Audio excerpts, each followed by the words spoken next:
This is the U Show podcast. Man lost it. Here's Girgensons trying to cut in on goal. Take the shot. He scores. Zemgus Girgensons. You talk about that. Check out his nose. It was on the grindstone so long there can't be anything left of it. That's number 2 right there. A great individual effort. Hello, ladies and gentlemen, and welcome into the U Show podcast. As always, I'm Chris Treft, and I'm here with Ben Gisselson. Ben, we don't have much to talk about. Even if there wasn't a global pandemic right now, this is still that time of year where if your team is in the playoffs or if the season's done, where there's not really much going on. We're in that little lull area between the USHL draft and the NHL draft. Hopefully the NHL draft comes along somewhere similar to the same time it normally does, but either way, we don't really have too many topics to discuss because, quite frankly, there's not that much going on. Yeah, you couple mid-May with a pandemic, which has obviously shut down so much of the world, but has shut down the entirety of the sporting world. And no question that we're at a bit of a lull right now, but we'd be in this lull for the most part anyway. That is, unless the Clark Cup finals were still going, which they possibly could have, but if they ended early, we might be done by now anyway. And you do kind of hit a point in the spring, summertime in sports, specifically hockey-wise, where there just isn't a whole lot going on, at least not a whole lot that really can be reported on from a media standpoint, with the exception of maybe, a trade happening here and there, but maybe a team's got a futures camp going on right now under more normal circumstances, getting ready for what eventually would be some June or July main camps. And like you mentioned, the NHL draft, which is normally towards the end of June, but who knows when that's going to happen under our current circumstances. So good news for the listener. They don't have to listen to us much. We can get right into the interview. So as we preview our interview with Zemgus Girgensons, he's a guy who is a European who came over to the United States Hockey League. Was kind of a rarity back in the day, but as of late, there's been a lot of really talented players that come over and play in the USHL, so they get used to that American style, get used to the dimensions, and get used to North America in general, and then sometimes go straight to the American League. The rare occasion the Europeans go to college. I don't want to say rare occasions. I'd still say there's still a good amount of the Europeans that go to college and get that American education, but nonetheless, Girgensons is just another one added to the list of very talented Europeans that have played in the USHL. And as we heard, and as the listeners are about to hear, for Zemgus, there wasn't really much of a decision-making process for coming to the United States and coming to North America. He knew, his family knew that to continue his hockey career, that's where he wanted to go, and that's a pretty frequent thought process. I think the more European hockey players you talk to, the more you understand that is very much a part of the path to get to where they want to get to, which for most of them is to eventually play in the National Hockey League.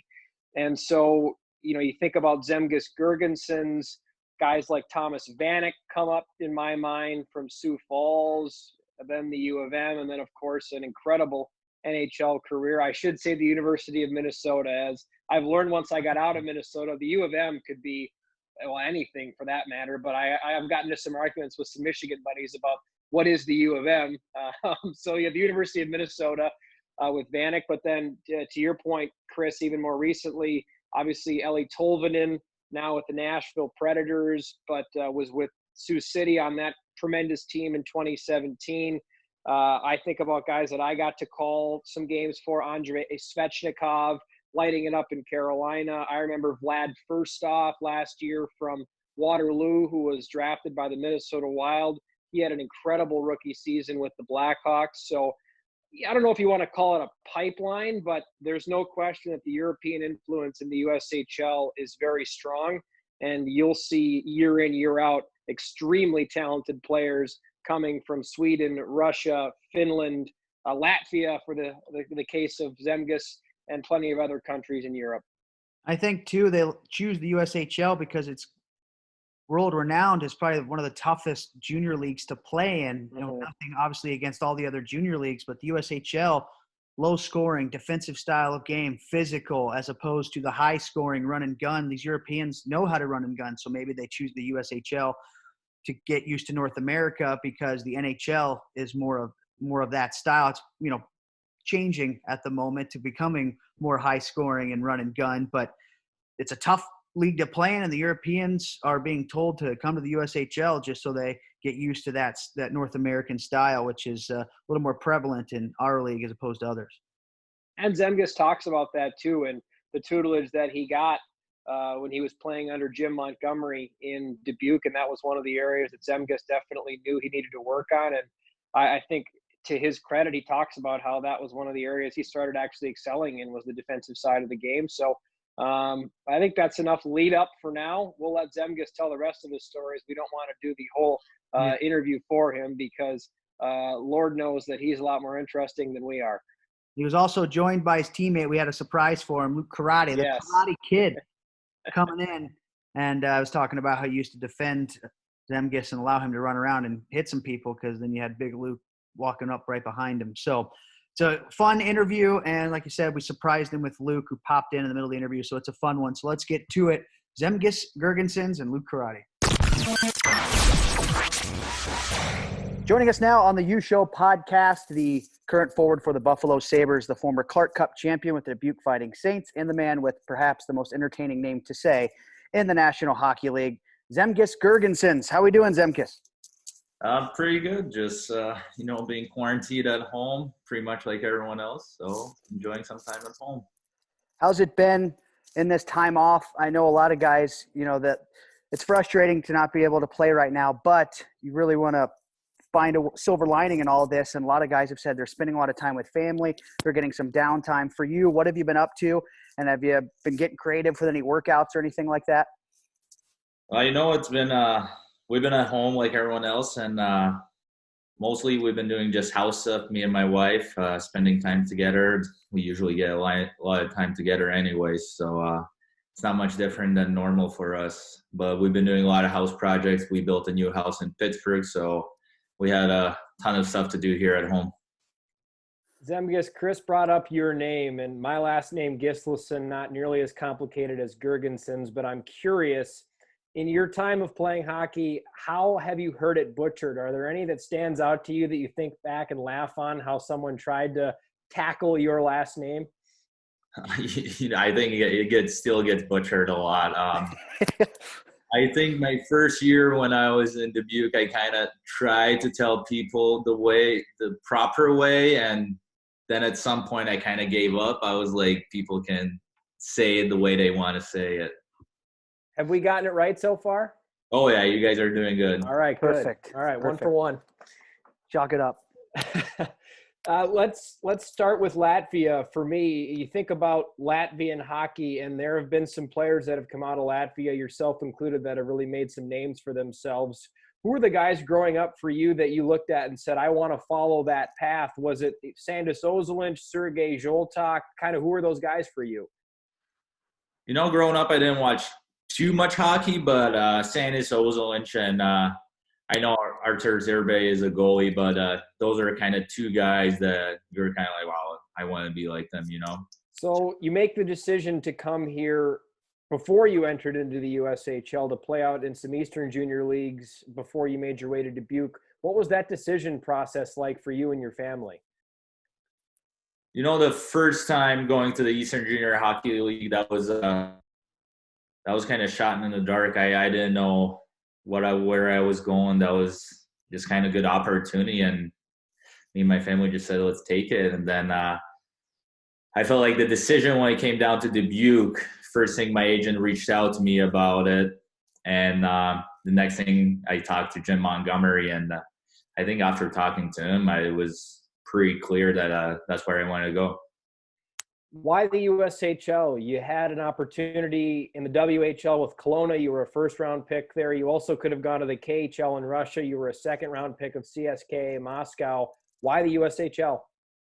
I think biggest part was options. My plan the whole time was to go to college. That was my family's wishes, kind of my grandma's wish that I could go to college. And that was a big part that I wanted to do, but it turned out I didn't do it. But to me, it's a great league, and to have that option going college or going pro as I could have done, that was a big part for me. So when you first get to North America, your first stop was Williston, Vermont with the Green Mountain Glades. But when you first got over here, even before when you were in Latvia, did you know anything about the USHL, or was that a learning experience once you landed on North American soil? No, that was something totally brand new. I had no idea. I knew it was the best league for junior hockey in U.S., so that's all I knew. That's all that mattered to me, to be honest. I knew it's the best league, and that's where I wanted to play. So you go from Latvia to Vermont, and then you end up right in the heart of America in the Midwest in Dubuque. What was your first thoughts when you landed there? Vermont and Dubuque are a little bit different places. Vermont was more woods.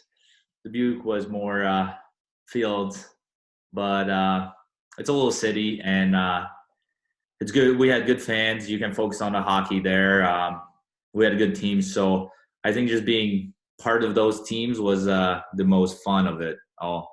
And so you spent 2 seasons with the Fighting Saints, and you got off to a roaring start. You put up good numbers in the Eastern League, but when you got to the USHL, it looks like there wasn't much adjustment for you. You put up 49 and 51 in your first year. So what was that like going from, like, same with the off-ice stuff, you went from the European style of hockey, then you had your little stint in the Eastern League, and now you're in the USHL. Why was that transition so easy for you? I think when I grew up, I kind of was never really a European-style player. I always liked the gritty part of the game, and I think that made my transition a little bit easier. And by putting up points, I would say it was pretty easy my first year because I played with Johnny Gaudreau and Vinny Sapineri. So I think that was kind of easy transition to get some points there. You bring up Gaudreau, you bring up Sapineri, Joakim Ryan, another guy who's having great success post-USHL career from that Dubuque team. It was an awfully skilled team, Zemgus. Do you think that you were the most skilled team in the league that year? Or was there another that maybe we're not thinking about? I think there was plenty of teams that were skilled. I just think we were I know we were an expansion team, but the guys on the team were so close that we were just a team. There was no individual guys that wanted to succeed for themselves. It was all in for the team, and I think that's why we won it. Every team has a moment where they really take off in the year, and I'd imagine the Clark Cup Finals is a year the series you remember probably most vividly. But is there a game or a stretch during that year that you remember most where the team started to really gel, where you started to think, we got a shot at this? I think throughout the whole season, our run was so nice that I don't think it was much about the hockey part, that it was more about the guys hanging out. With every weekend, we would be the whole team together, hanging out, all 20 guys. And I think it's a lot to do with the captains we had. I think they were part of to bring the team together like that, and it was just a glued together team. So one of your teammates was the USHL Director of Player Personnel currently, Luke Curadi. So what do you remember most about Luke, and what can you tell us about the big guy? I mean, he was a big man. I don't think I know a person that's not intimidated by him. I just remember, I was 60 and I walked in and I saw him and I was like, oh man, I was like, I'm in trouble. I don't know what I signed up here for. It was nice that he was on my team. So he was a big part of that team too. There wasn't many teams that were going to mess with us, Well, speaking of Luke, we actually brought him in. We got a surprise for you. Luke Curadi. Hey. Luke Curadi. Oh. What's up, Luke? Good, huh? How you doing? Good to see you. Good to see you, buddy. How you been?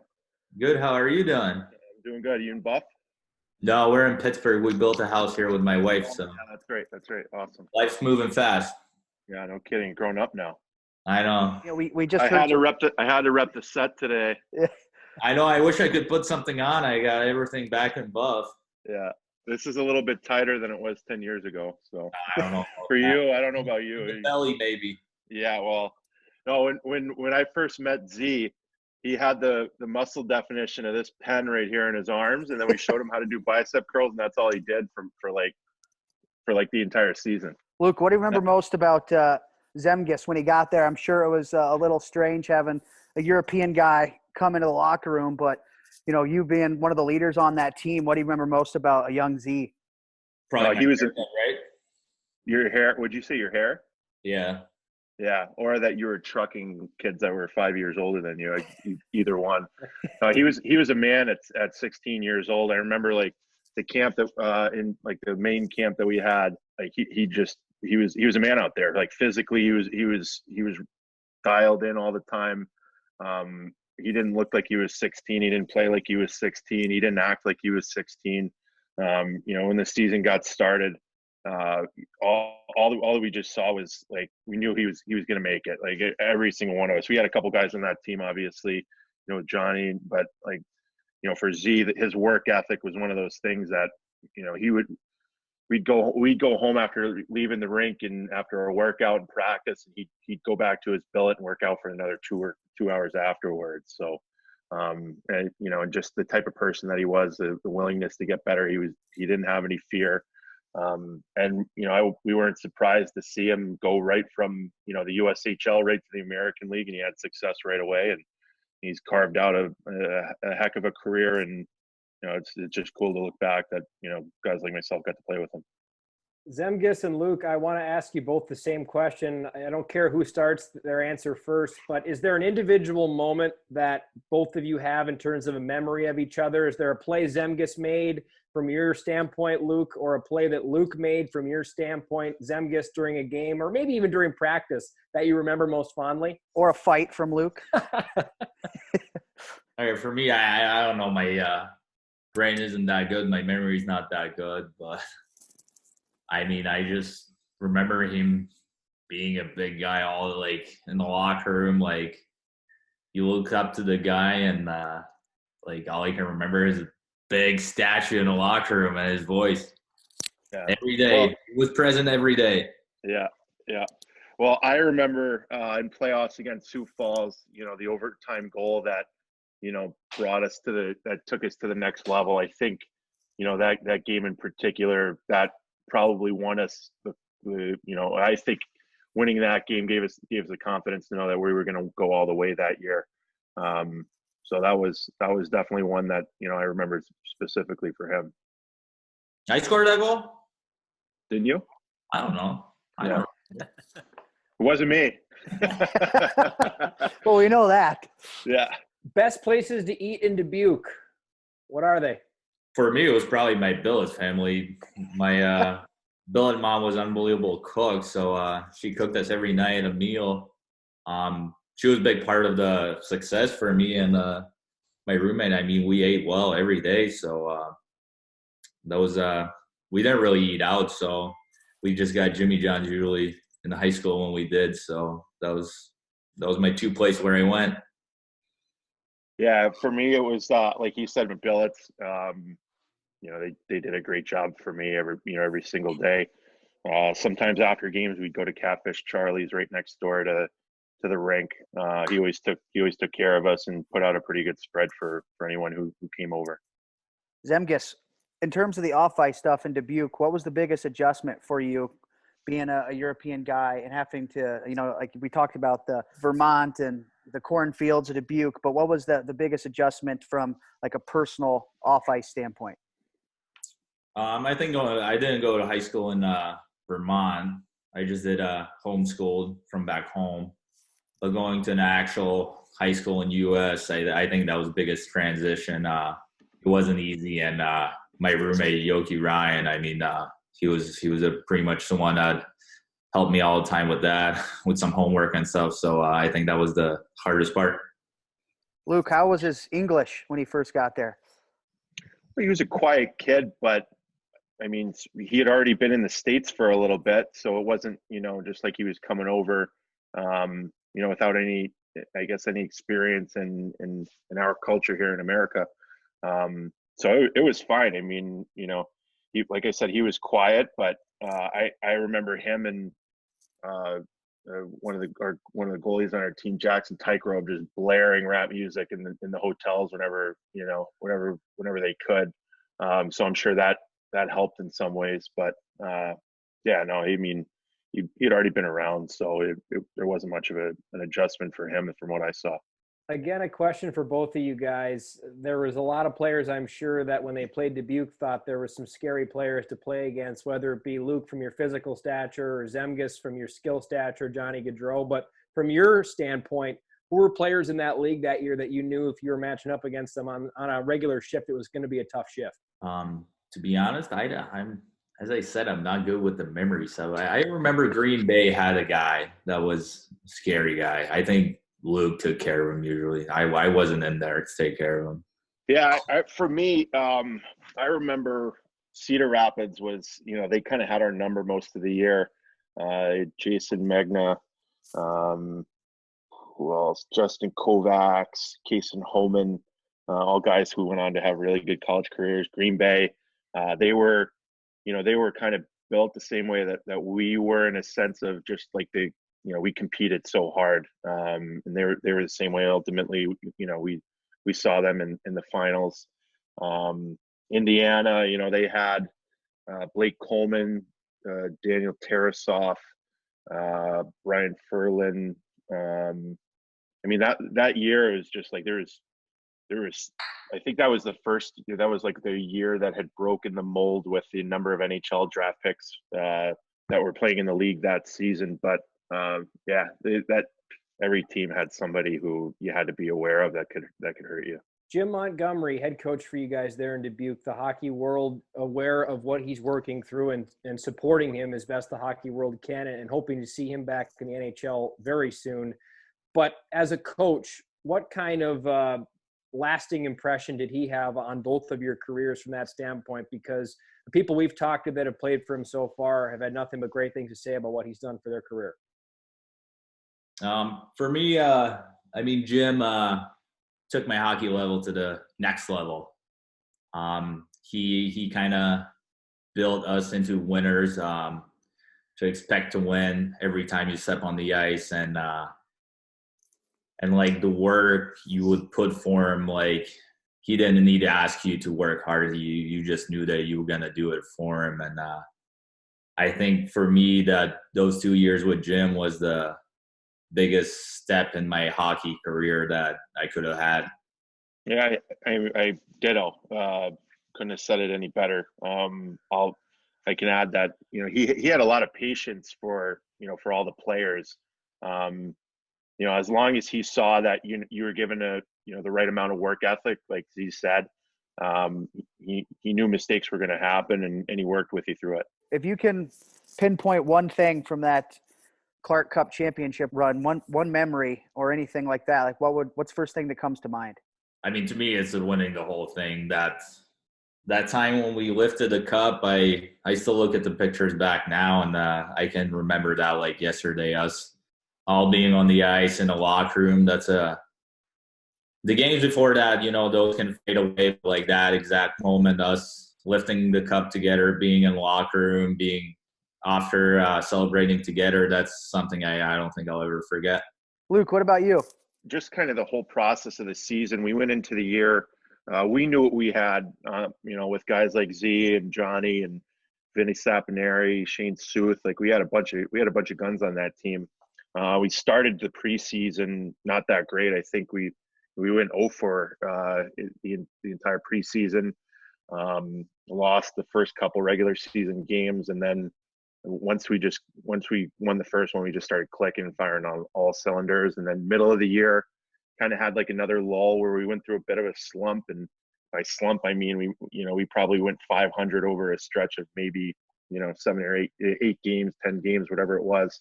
But then once we got to about March, that's when we were firing on all cylinders.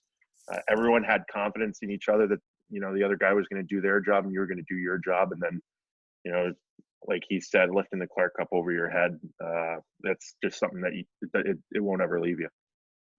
That Clark Cup, do you think it was heavier or lighter than Johnny Gaudreau at the time? It was probably even. Yeah. I think he had a little trouble lifting. I remember that he was struggling there a little bit. He said his shoulder hurt, but I don't think that was true. We had to prop him up. We had to have 3 guys just get it right above his arms so that he could just skate around real quick. We'll call it a push then. Yeah. Zemgus, I know not many guys from the United States Hockey League go straight to professional hockey. You're one of the rarities. Most of the time it is European guys, but for you, you went straight from the USHL to the American Hockey League.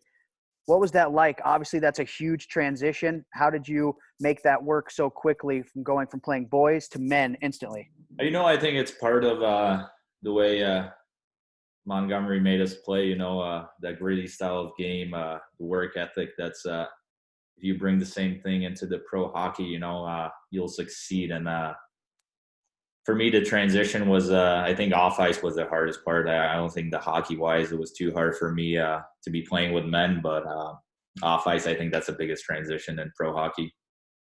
So now you've transitioned into a great NHL career so far, and hopefully we can get you into the playoffs here soon and you can put up those numbers and the NHL playoffs like you did back in your Clark Cup run.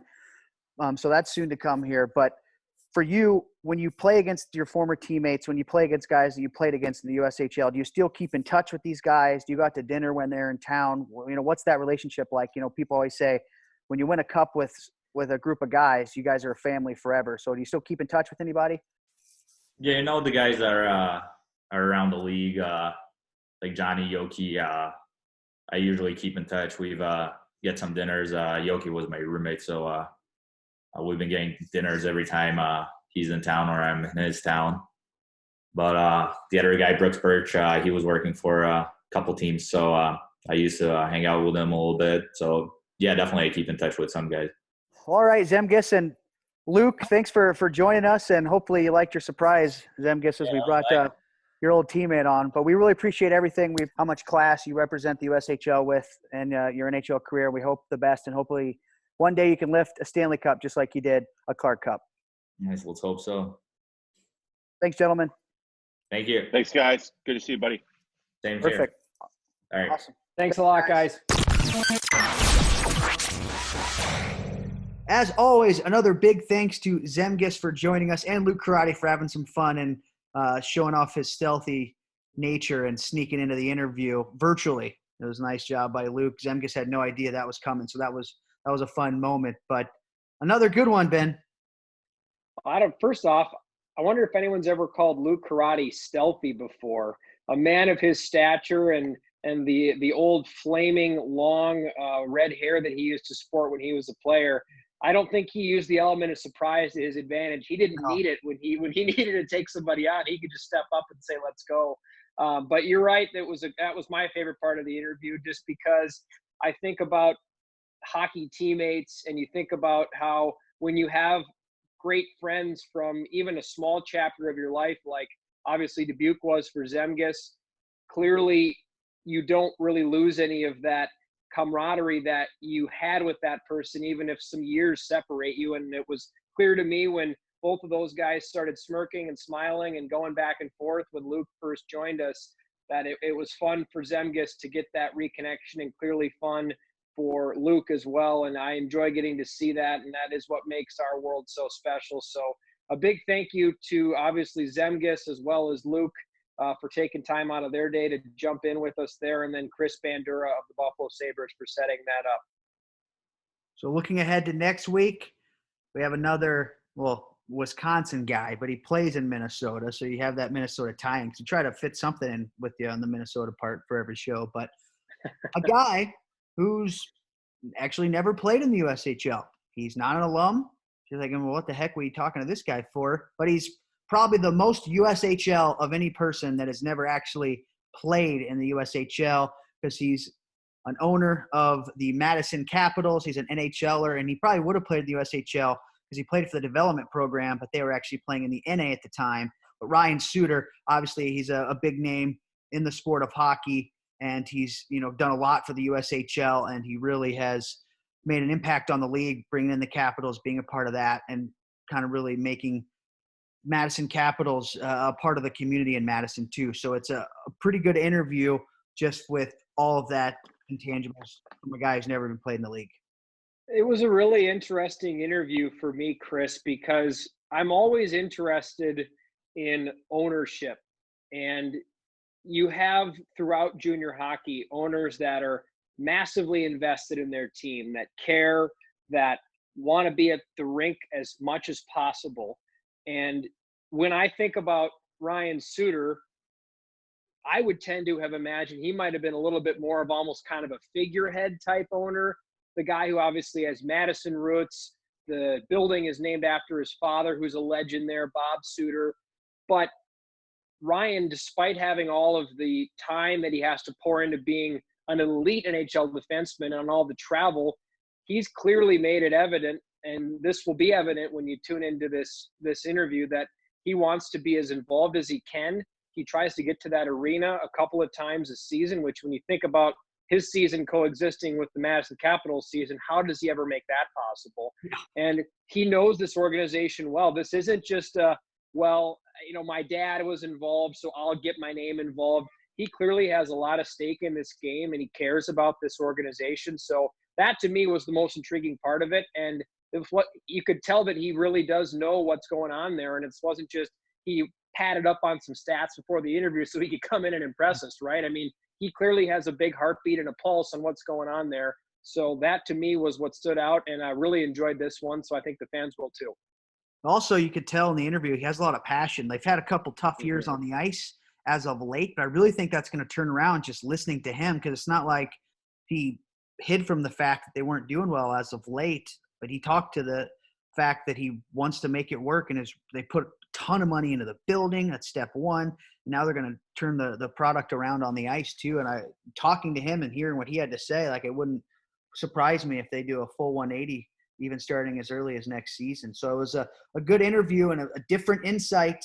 Talked obviously a little bit about him and his playing career and growing up in the United States, because obviously he's a big part of USA hockey, but to get that ownership side of things, it was kind of killing two birds with one stone, or maybe 3 or 4 birds that we hit on. So it was a pretty good interview. So make sure you stay tuned for that. It'll be early next week, and you know where to find it on our social channels, on the SoundCloud, on our YouTube page. If you haven't subscribed to the YouTube page, not sure what you're doing, go ahead and do that right now, so you can get all the U Show podcasts and all the other fun video stuff we have. So anything else, Ben?